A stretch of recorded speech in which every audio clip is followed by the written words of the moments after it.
Yeah, it's not the blue that's in the sky, but it's blue. So, we're echoing a little bit here. Um, as I mentioned yesterday, I think we're bringing everything up. So now I'm bringing the water up. I had a little more purple here in the water earlier, and I decided to just disregard that. I like the yeah, I don't know, the cooler blues that comprise the rocks. And I thought what I would do is rather than pick up any colors from here and reflect it in the water, because there is movement in the water, I would just pick up sky and use that down here. And the painting needs more color all around, to my way of thinking. So whereas I used a lot of cobalt blue in the sky, and I have touches of cobalt blue in the water, mostly it's going to be ultramarine blue. Ultramarine.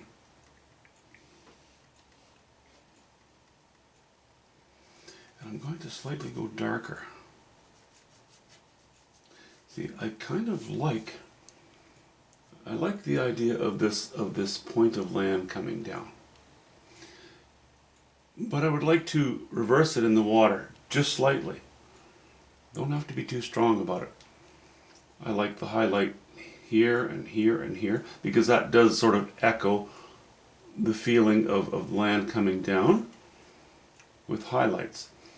But with ambient light on the water, I think I'm going to bring it up lighter here again and keep it darker over here. Let's see if I have that reasonably good value wise. I think that'll work.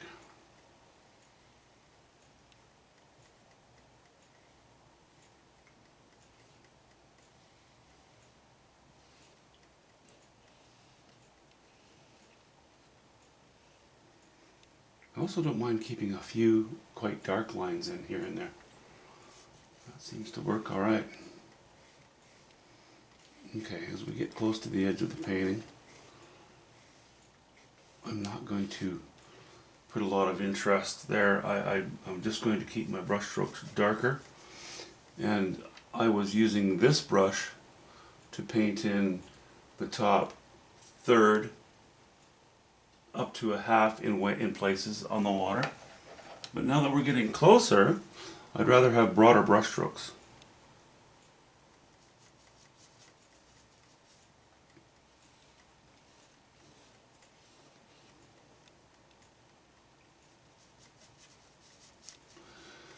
Because as we know, as we look closer, when we're standing out in nature and you look, the closer you look to your feet, the closer you get to your feet, the more you see the actual shape of the objects you're looking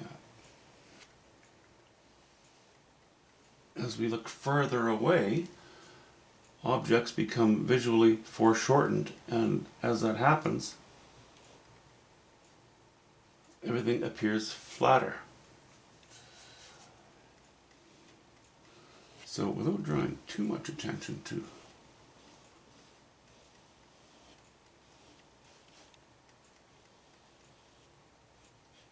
this edge of the painting type stuff.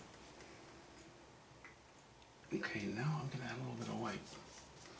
And then we'll bring this sort of sweep of blue, and we're going to cut back and bring it down to this corner. That corner of the painting. Sorry guys, I know I'm torturing you. There are a lot of videos on this one painting. And frankly, that's because I'm not doing a lot of painting. Still not. I'm enjoying doing a bit of painting every day, but I'm actually extending my break. I need to recharge a little bit. I'm quite enjoying just taking it a little bit easier right now. I generally produce quite a bit, and it doesn't hurt my feelings to take a bit of a break from that.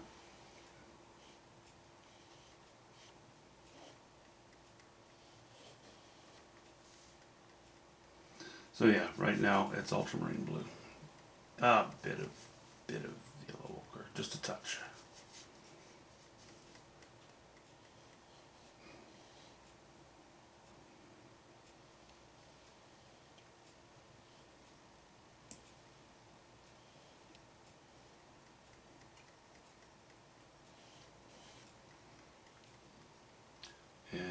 Actually, I'm just going to put a hair's breadth of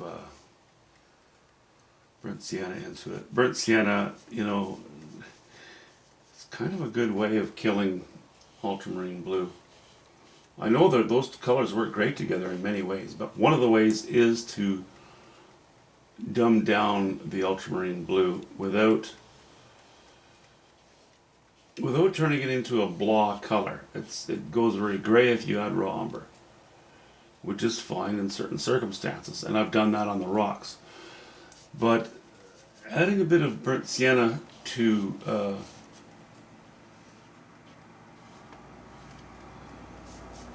ultramarine blue, you actually go in the direction of green just a bit.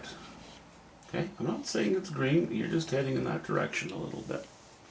Okay, let me just have a peek at that. Let me back up and have a peek at that. Yeah, I like that. In general, I'm pretty happy with that.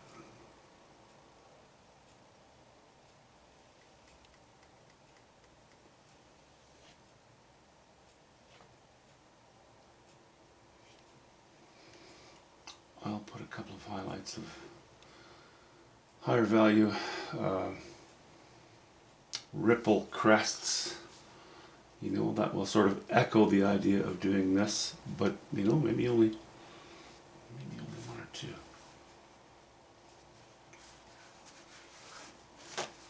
And maybe I won't even do crests because I'm going to stick with the larger brush because I don't want thin lines anymore.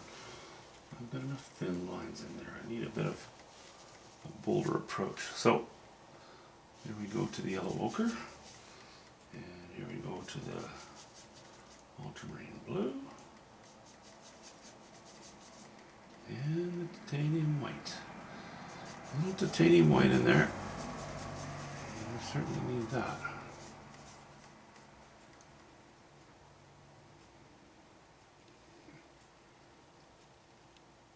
How about if we do something like this?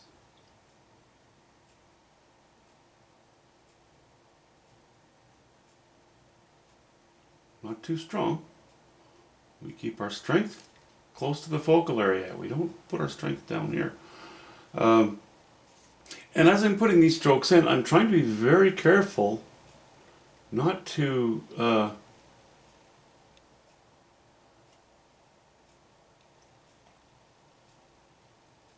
allow them to line up too much, you know? Not exactly with anything above them.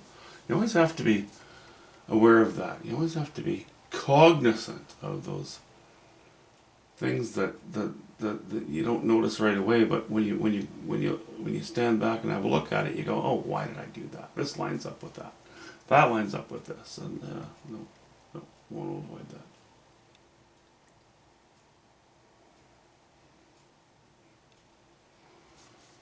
Boy, do I even want to put another one in there?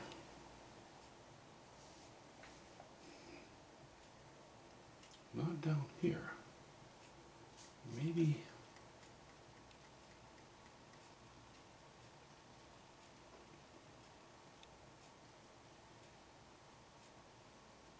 Maybe just there. Maybe just there. Maybe just a.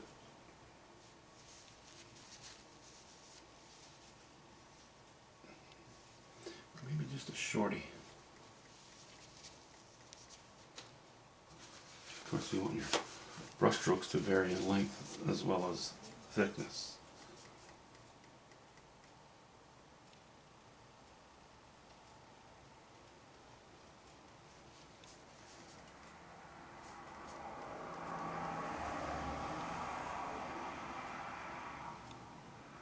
With these brush strokes,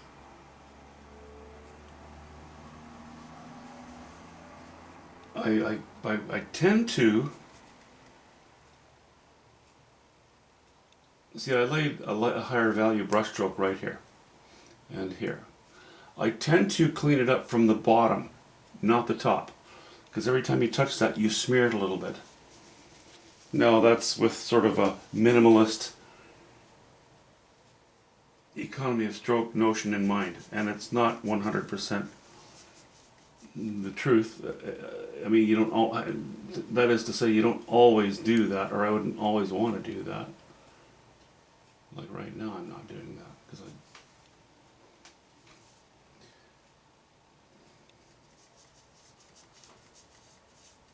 because I feel the need um,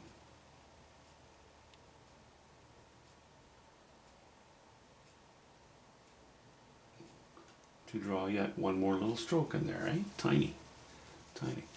And if I continue, I think I'm going to overdo it and kill the water. The water will become too weak. Yeah, I'm leaving it for that now, guys. I'm not going to do any more now. I'm going to leave it. Oh yeah, that's the alternative. So let's drop the painting.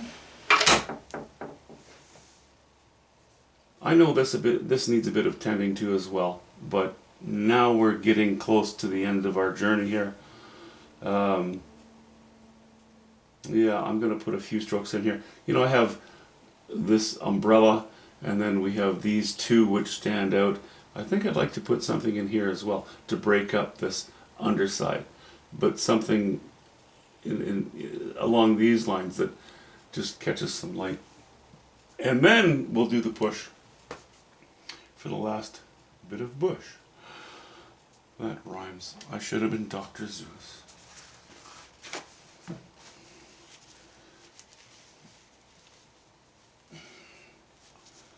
Okay, I think I'm going to clean my brushes.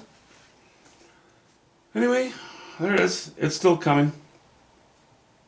I'm kind of guessing the next time you see this painting, it'll be, again, in its last, you know, the final throes of its completion, or